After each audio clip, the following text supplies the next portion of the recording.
First of all introduction इस chapter के बारे में। ये चैप्टर क्या अपना कॉन्सेप्ट लेकर आया है एलिमेंट के प्रॉपर्टीज के बारे में, और आपका जो 12th लेवल का जो एग्जाम है, चाहे वो बिहार बोर्ड या सीबीएसई कोई, आप दो ऐसा चैप्टर इस पूरे 12th क्लास में पढ़ेंगे जिसका नाम है DNA block and P block. इस दोनों चैप्टर का क्वेश्चन हेडिंग से नहीं आता। आप सभी स्टूडेंट को बहुत सीरियस होकर इन सभी के टॉपिक्स को पढ़ना होगा। क्वेश्चन हर एक एलिमेंट, हर एक आयन से डीएनए ब्लॉक और पी ब्लॉक के हर एक एलिमेंट आयन से क्वेश्चन लेना ही होता है। आप भी उतना नॉलेज से भरे होंगे कि आप हर एक एलिमेंट और आयन से क्वेश्चन खुद बना पाएंगे, और जब तक से ये क्षमता नहीं आएगा आप इस चैप्टर के क्वेश्चन को नहीं कंप्लीट कर पाएंगे एग्जाम में। ये एक ऐसा चैप्टर है जिसमें हेडिंग से, जैसे what is Kohlrausch law, what is Faraday's law, electrolysis, ये सब क्या होगा पीछे के सारे चैप्टर में हेडिंग से क्वेश्चन टच करेगा। ये दो चैप्टर ऐसा पढ़ने जा रहे हैं जिसका हेडिंग से क्वेश्चन नहीं होगा, कहीं से भी शॉर्ट क्वेश्चन और लॉन्ग क्वेश्चन बनाया जा सकता है। इसलिए आपके अंडरस्टैंडिंग ज्यादा मायना रखेगा, आपका समझ ज्यादा मायना रखेगा। इसलिए दोनों चैप्टर पूरा फुल्ली थ्योरेटिकल है, तो आपको ज्यादा समझने पर ध्यान देना है, ऑब्जेक्टिव क्वेश्चन तैयार करने पर, शॉर्ट क्वेश्चन पर, क्योंकि हर एक टॉपिक को अच्छे से हम समझें, उसका कॉन्सेप्ट दिमाग में। फिर जो भी क्वेश्चन आता है ये भी बता दें कि एकदम हल्का क्वेश्चन आता है और नया क्वेश्चन आता है। नया क्वेश्चन का मतलब कि आप देख के थोड़ा डर जाए, जो चोरी करने वाला स्टूडेंट या नहीं लिखने वाला स्टूडेंट है, नहीं पढ़ने वाला, वो नहीं लिख पाए। जो समझ कर पढ़ता है उससे आसानी से उस क्वेश्चन का जवाब मिल जाए। तो इसलिए स्टार्टिंग में ही ये बता दिए, जो चैप्टर जैसा होता है उसका सारा ठीक इस तरह का है।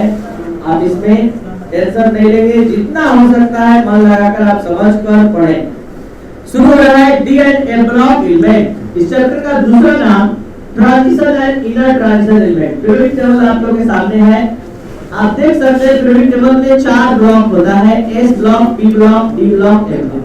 एस ब्लॉक सबसे लेफ्ट में, पी ब्लॉक सबसे राइट में, डी ब्लॉक बीच में मिडिल पोजीशन पर, और F block bottom of the periodic table के बॉटम पोजीशन पर नीचे। एफ ब्लॉक का दो सीरीज है, लेथेनाइट और एक्टिनाइट।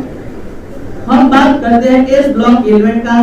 एस ब्लॉक के एलिमेंट के अंतर्गत में दो ग्रुप है, फर्स्ट और सेकंड। इन सभी एलिमेंट को एस ब्लॉक का एलिमेंट इसलिए कहते हैं, देख सकते हैं इन सभी का अंतिम इलेक्ट्रॉन एस में गया है। कहीं कॉन्फ़िगरेशन 1s1 दिखाई देगा तो कहीं 1s2, कहीं 2s1 तो कहीं 2s2, बस इतना ही दिखाई देगा।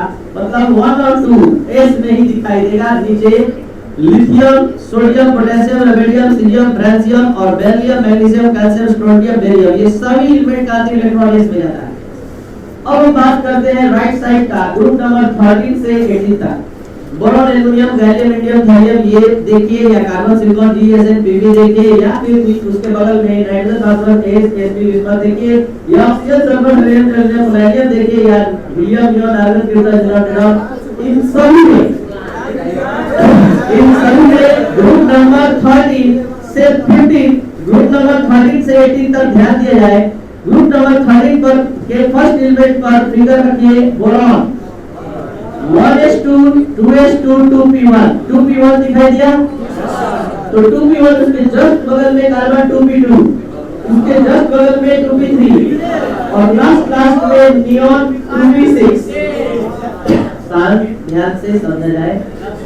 उसके बाद हम ये बताना चाह रहे हैं कि इन सभी एलिमेंट का अंतिम इलेक्ट्रॉन p में जा रहा है, चाहे 2p1 या 3p1 या 4p1, 5p1 या 5p6 जो भी। तो इन सभी का अंतिम इलेक्ट्रॉन p में जाने के कारण इसको हम p ब्लॉक का एलिमेंट कहते हैं। जस्ट लाइक जो d ब्लॉक एलिमेंट है, इन सभी का अंतिम इलेक्ट्रॉन m-1d सबसेल में प्रवेश करता है। तो वे सभी एलिमेंट जिनका अंतिम इलेक्ट्रॉन n-1d सबसेल में प्रवेश करता है उसको d ब्लॉक का एलिमेंट कहते हैं। अब बहुत सारे ऐसे स्टूडेंट हैं जिनको n-1d का मतलब नहीं समझ में आता है, उसको तो इजी वे में डिफाइन कर दिए, s में जाता है तो s ब्लॉक, उसमें p में जाता है तो p ब्लॉक, और इसका अंतिम इलेक्ट्रॉन n-1d में जाता है। तो समझने के लिए एक एग्जांपल जो बोर्ड पर ध्यान दीजिए, Mn 25 configuration 1s2 2s2 2p6 3s2 3p6 और इसके बाद 4s2 3d। यहां तक आप सभी स्टूडेंट याद रखेंगे 20 और ये हो गया 25। तो यहां देखिए मैग्नीज Mn का हम बात किए तो लास्ट में 4s2 3d 5 है। अगर मैग्नीज के जस्ट बाद वाले एलिमेंट पर ध्यान देंगे तो यहां पर आएगा 5s2 4d 5। इसके बाद वाले एलिमेंट पर ध्यान देंगे तो 6s2 5d 5। तो हम क्या दिखाना चाहते हैं आप लोग को कि देखिए इस ये 3d है जिसके साथ 4s आया है, ये देखिए 4d है जिसके साथ 5s आया है, और ये अगर 5d है तो इसके साथ अगर आप सभी इसको अरेंज करके समझने का क्षमता रखते हैं तो अरेंज करके लिखेंगे तो 4s पहले आ जाएगा 3d बाद। तो आप यहीं से देखिए तो आप 4s है तो इसके साथ 3d है, इसके साथ 5s है तो 4d है, और उसके बाद 6s है तो 5d है। और इसके जस्ट मैग्नीज के नीचे वाला एलिमेंट, मैग्नीज के जस्ट नीचे देख लीजिए Tc है और क्या है Re। तो Tc या Re के लिए आप देख रहे हैं ये कॉन्फ़िगरेशन जरा ध्यान दिया जाए।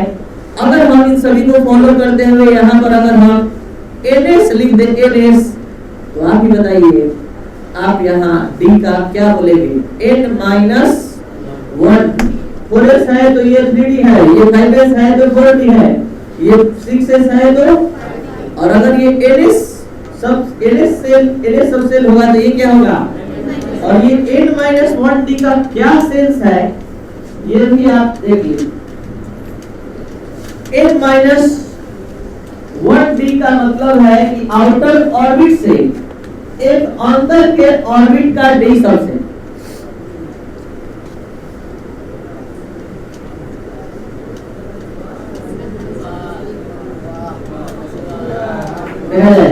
तो यहाँ पर ये है 1s, ये है 2s 2p, ये है 3s 3p 3d, और ये है 4s।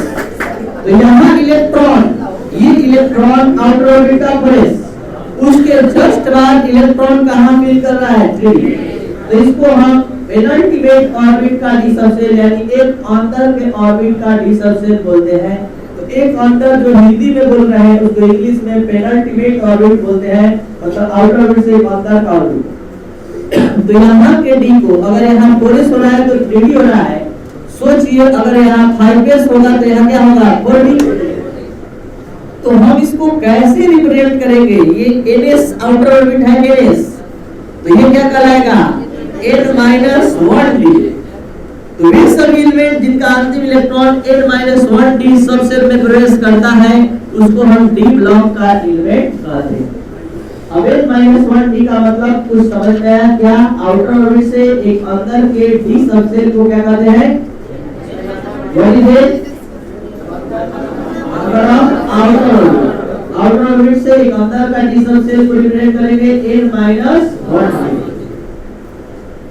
तो वे सभी एलिमेंट यानी ये कर सकते हैं कि ये सभी एलिमेंट का अंतिम इलेक्ट्रॉन n-1 की सबसेल में प्रवेश करता है उसको d ब्लॉक का एलिमेंट कहते हैं, और d ब्लॉक के एलिमेंट को ही एक और नाम से संबोधित करते हैं और वो है ट्रांजिशन एलिमेंट्स।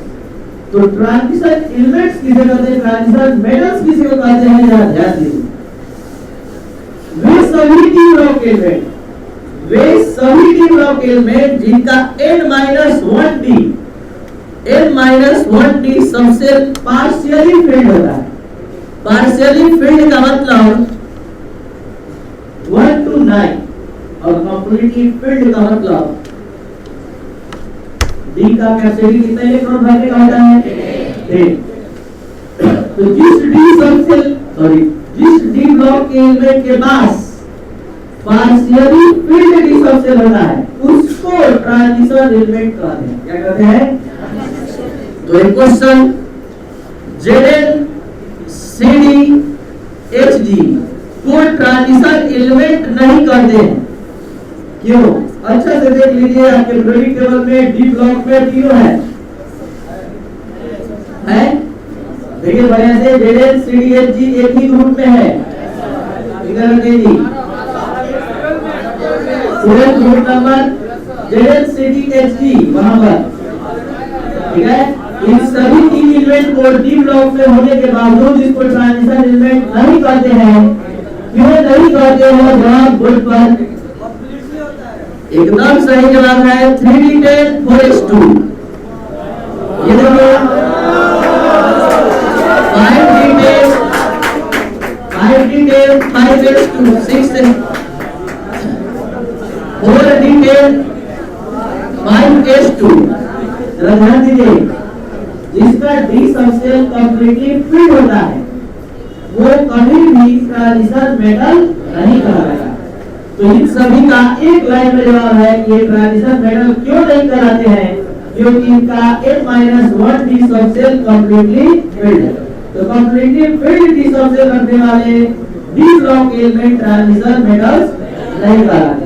इसका जवाब हर एक टॉपिक पर प्रूव किया जाएगा कि जिंक ट्रांजिशन मेटल नहीं कहलाएगा, Cd ट्रांजिशन मेटल नहीं कहलाएगा। हर एक टॉपिक का मतलब आगे आने वाले टॉपिक का नाम है oxidation state, colour property, magnetic property, catalytic property. हर एक टॉपिक पर डिस्कस किया जाएगा और प्रूव किया जाएगा ये तीनों डी ब्लॉक के साथ है, लेकिन ट्रांजिशन मेटल कहलाने के लायक नहीं है।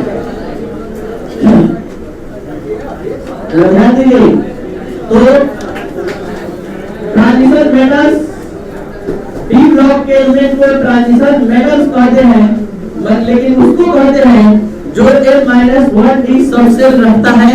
Partially field n-1 D subshell रखने वाले डी ब्लॉक के एलिमेंट को हम ट्रांजिशन मेटल कहते हैं। अब सुनिए, इसको ट्रांजिशन मेटल क्यों कहते हैं? वेरी केवल आप सभी स्टूडेंट सामने रखेंगे तभी आप बात समझ पाएंगे। आप लोगों के माइंड में एक कॉन्सेप्ट है, और वो कॉन्सेप्ट क्या है? एटॉमिक साइज से रिलेटेड कि किसी भी ग्रुप में टॉप टू बटन जाते हैं तो एटॉमिक साइज बढ़ता है। तो टॉप टू बटन जाने पर ग्रुप में एटॉमिक साइज बढ़ता है और पीरियड में घटता है। लेफ्ट राइट जोड़ना है, लोग उसको पीरियड बोलते हैं। तो ये देखिए, इसमें एटॉमिक साइज घटेगा। अब आप भी बताइए, डी ब्लॉक का एलिमेंट बीच में, एटॉमिक साइज का हम स्टडी कर रहे हैं, तो इस डी ब्लॉक के एलिमेंट का साइज इस ब्लॉक से छोटा और बी ब्लॉक से, यानी दोनों के बीच का। फिर से एक एग्जांपल पर हम समझाना चाहे हैं कि इसको ट्रांजिशन एलिमेंट क्यों कहते हैं, ट्रांजिशन मेटल क्यों कहते हैं, क्यों नाम दिया गया है।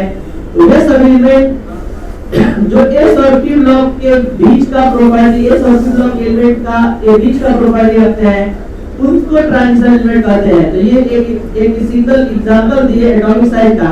ये एटॉमिक साइज का स्टडी करें तो इन सभी डी ब्लॉक के एलिमेंट का जो एटॉमिक साइज होगा वो एस ब्लॉक से छोटा और बी ब्लॉक से बड़ा। इसी तरह कोई भी प्रॉपर्टी का, ionisation potential, electron affinity, acidity, basicity, किसी भी चीज का स्टडी करेंगे, बीच का प्रॉपर्टी रखेगा और बीच का प्रॉपर्टी रखने वाले को chapter transition and inner transition element, transition element और एक inner transition element. Periodic table का 4 ब्लॉक है, S P D F. S block और पी ब्लॉक नॉन ट्रांजिशन कहा जाता है, non transition, non transition. D block को ट्रांजिशन और ए ब्लॉक को इनर ट्रांजिशन। तो ट्रांजिशन से ही क्लासिफाइड कर दिया आज इस पीरियोडिक टेबल को। नॉन ट्रांजिशन में कौन कौन ब्लॉक, एस और पी, और इनर ट्रांजिशन एफ और ट्रांजिशन डी।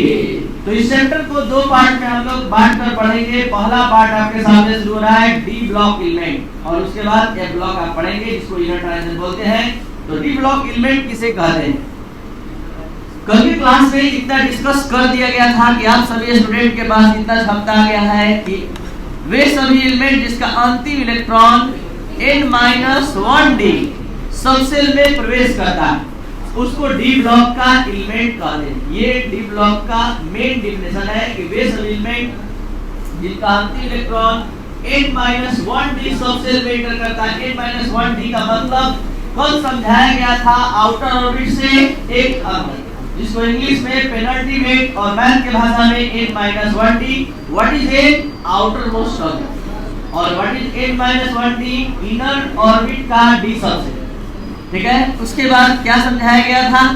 उसके बाद ये बताया गया था कि जिस d ब्लॉक के एलिमेंट का n-1d सबसेल इनकम्प्लीट होगा। क्या होगा? इनकम्प्लीट। जिसको नहीं समझ में आता है समझे। कॉन्फ़िगरेशन 3 तरह का होता है। जैसे डी सबसेल में 10 इलेक्ट्रॉन फिल करते हैं। देखिए हर एक स्टूडेंट को समझ में आएगा, इसका पीछे के पढ़ाई से चैप्टर से कोई मतलब नहीं और हर एक चीज बारीकी से समझाया जा रहा है। डी का कैपेसिटी 10 इलेक्ट्रॉन का होता है, तो D5 को हाफ फिल कहते हैं, D10 को फुल फिल कहते हैं और D1, D2, D3, D4, D6, D7, D8, D9 को पार्शियली फिल्ड कहते हैं। तो इसको पार्शियली फिल्ड, इसको कंप्लीटली फिल्ड और इसको हाफ। और जब हम इनकम्प्लीट कर रहे हैं तो इसमें क्या क्या आ जाएगा? D1 से लेकर D9 यानी हाफ फिल भी आ जाएगा, लेकिन ये नहीं आएगा। तो जिस डी ब्लॉक के एलिमेंट का पार्शियली फिल्ड डी सबसेल होता है वे सभी डी ब्लॉक के एलिमेंट एक नाम से जाने जाते हैं और वो नाम है ट्रांजिशन एलिमेंट। तो आज के बाद याद रहेगा ट्रांजिशन एलिमेंट किसे कहते हैं? वे सभी डी ब्लॉक के एलिमेंट जो इनकम्प्लीट डी सबसेल रखते हैं, those d block elements which contain incomplete d subset, incomplete n-1d subshell, उसको हम क्या कहते हैं? Transition elements. तो बताइए वो कौन कौन से एलिमेंट हैं जो डी ब्लॉक में होते हुए भी ट्रांजिशन कहलाने के लायक नहीं है? Zn, Cd, Hg।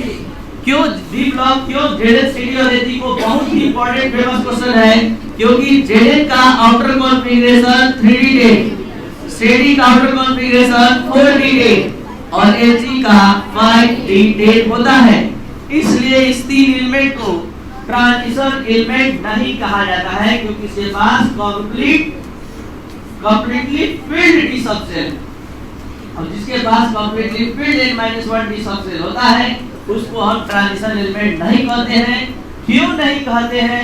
इसको हम हर एक टॉपिक पर, चाहे वो मेल्टिंग पॉइंट हो, बॉइलिंग पॉइंट हो, ऑक्सीडेशन स्टेट हो, कलर प्रॉपर्टी हो, ऑक्सीडेशन स्टेट हो, कैटालिटिक प्रॉपर्टी हो, कॉम्प्लेक्स प्रॉपर्टी हो, हर एक टॉपिक पर प्रूव करेंगे कि ये ट्रांजिशन एलिमेंट्स, ट्रांजिशन मेटल कहलाने के लायक नहीं है। कारण इसका जिम्मेवार कौन है? तो इसका जिम्मेवार बस इसका आउटर कॉन्फ़िगरेशन है, जिसके कारण ये डी ब्लॉक के मेटल के साथ है लेकिन इसका मेल्टिंग बॉइलिंग पॉइंट हाई नहीं होता है। ये डी ब्लॉक के मेटल के साथ है लेकिन ये एक से अधिक बैलेंस ऑक्सीडेशन स्टेट नहीं दिखाता है। ये डी ब्लॉक के साथ है लेकिन सारे डी ब्लॉक के एलिमेंट अधिकतर मेटल कलर प्रॉपर्टी दिखाते हैं, ये नहीं दिखाता है। ये डी ब्लॉक के साथ है, अधिकतर मतलब ट्रांजिशन मेटल्स मैग्नेट से अट्रैक्ट होते हैं, ये तीनों मैग्नेट से अट्रैक्ट नहीं होता है। इन सभी कारणों से इसको ट्रांजिशन मेटल नहीं कहा जाता है।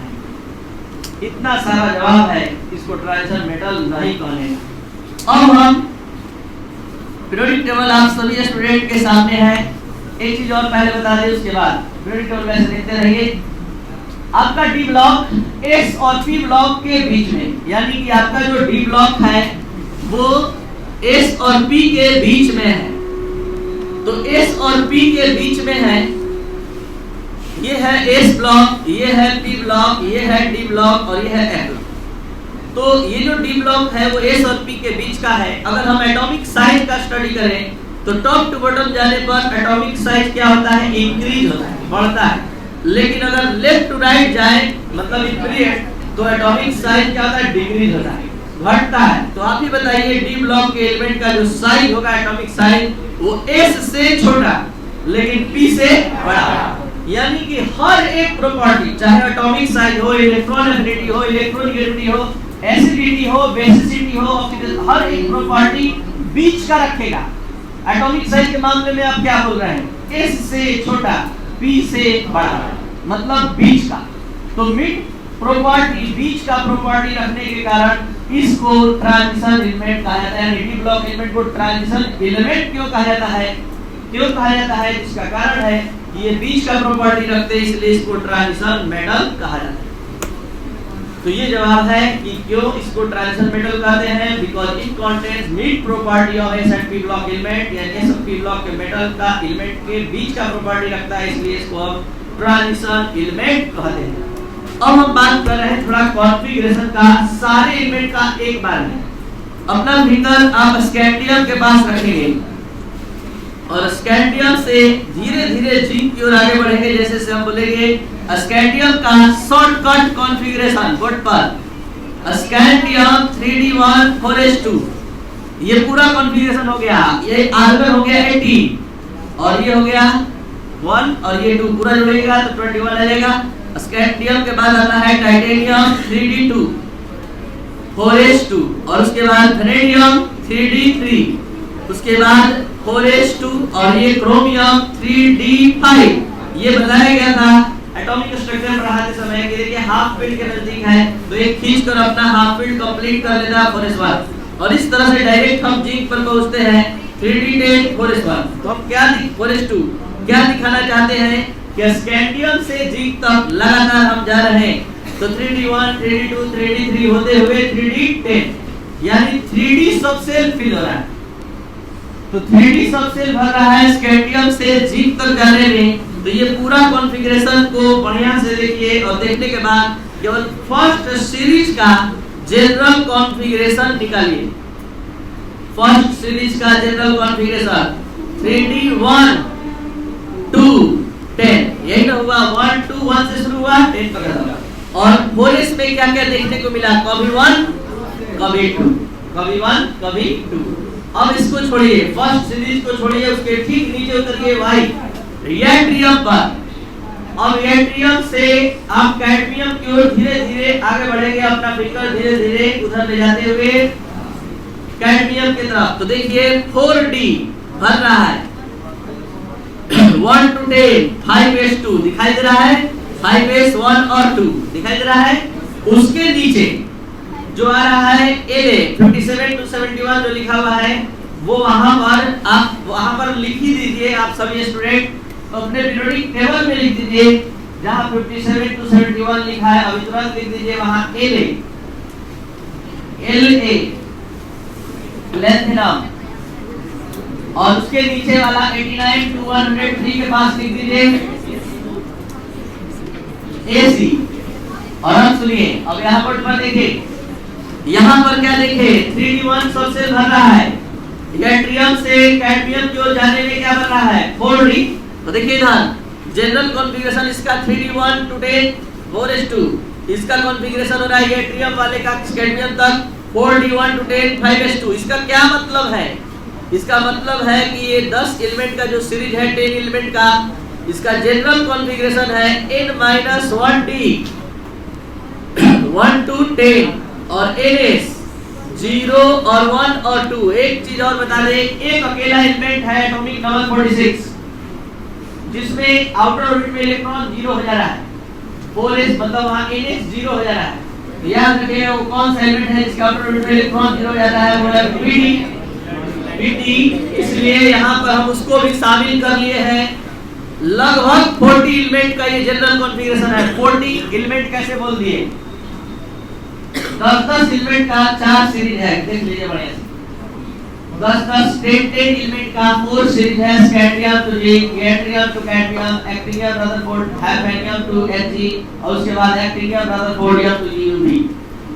ये 40 एलिमेंट का जनरल कॉन्फ़िगरेशन कहां से निकाला गया, आप लोग को क्लियर है, समझ में आ रहा है? देख लीजिए, ये फर्स्ट सीरीज का निकला 3d, तो इसके साथ 4s है।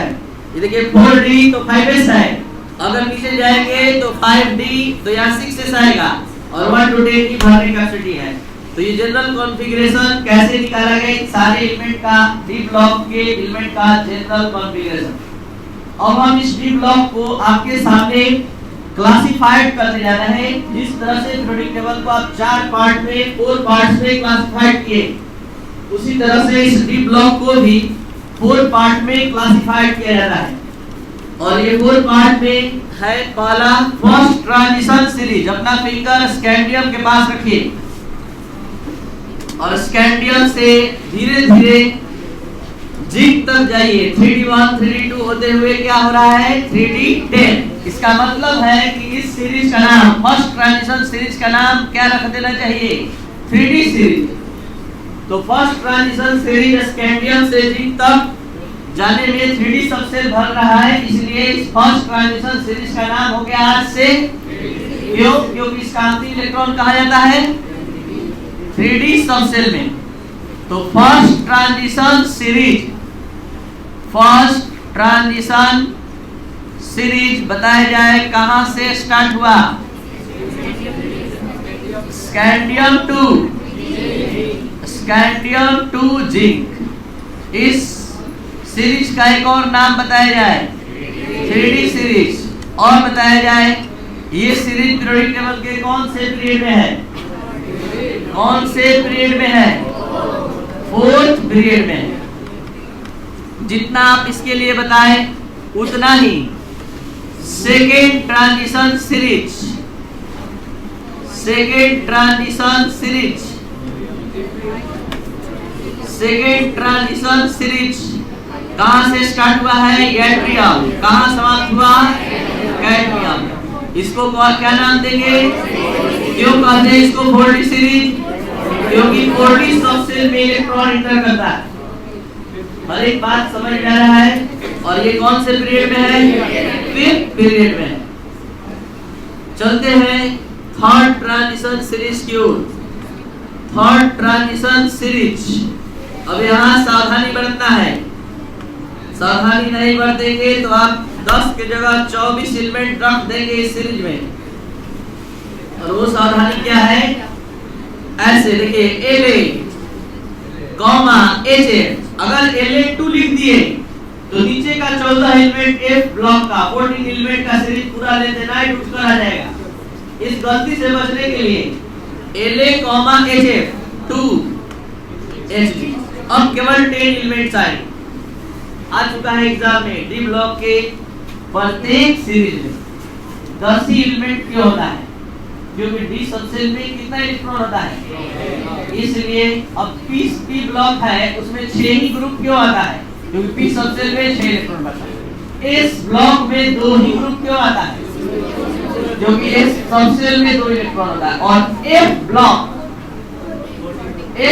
में 14 एलिमेंट का 2 सीरीज आता है। 14 एलिमेंट का क्यों आता है, क्योंकि एफ सबसेल में 14 इलेक्ट्रॉन बचता है।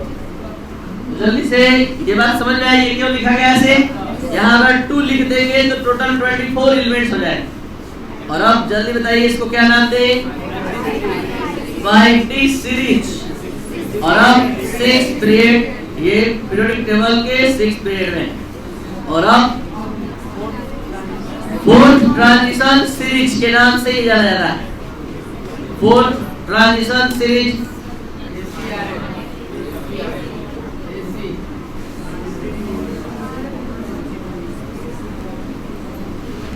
चलिए 4th transition series, 4th transition series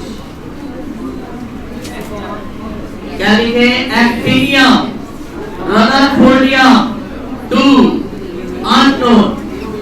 unknown UUB, ये IUPAC यूपैक नेम दिया गया, IUPAC नेम दिया गया है, अभी तक ये खोज नहीं हुआ तो ये इनकम्प्लीट है। और UUB लिखा हुआ है, IUPAC आप पता है आपको कि आप अभी 234 एटॉमिक नंबर का भी आप सिंबल लिख सकते हैं और नाम दे सकते हैं, क्योंकि आप पढ़ चुके हैं प्रीफिक्स जो यूज किया जाता है, वर्ड रूट पढ़ चुके हैं, इसलिए बोलिए जल्दी से 6D सीरीज। और कौन सा पीरियड, 7th पीरियड। इस तरह से आपका इंट्रोडक्शन डी ब्लॉक का समाप्त हुआ। कल आप पढ़ने जा रहे हैं melting and boiling point, melting 7th period. कल हम पढ़ेंगे melting and boiling point of D block elements. यहाँ तक का नोट्स 2 पेज का आपको आज ऐप में सेंड किया जाएगा, ठीक है। और वीडियो